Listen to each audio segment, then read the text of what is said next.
ما صحة القول بأن من يرضى بالكفر فهو كافر؟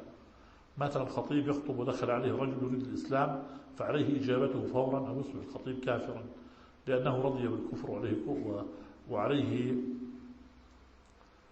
على حال. يعني أولا ينبغي أن تعلم أن كل قاعدة من القواعد الفقهية ليست إلا أغلبية وليست مضطردة، وكثير من الفروع تشد عنها ولها استثناءات بخلاف النص الشرعي، فالنص الشرعي شامل إلا إن جاء نص آخر. والحكم على الخلق بلوازم ليس بصحيح. إنسان يخطب، جاء واحد مسلم ينبغي أن يقطع الخطبة ويعلمه الإسلام، وإن لم يفعل هو رضي بكفره، هذا ليس بصحيح، هذا ليس رضا بكفر. هنالك تطبيقات لمثل هذه القاعدة موجودة في كتب متأخرين الحنفية، ليست بحسنة.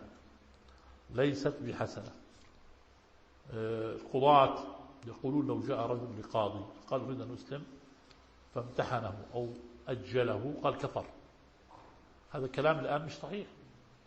بعض القضاة يقولون يأتينا بعض النصارى يريدون الإسلام، يريدون بنات للمسلمين، يتزوجوا بعض البنات بس ما يريدوا الإسلام.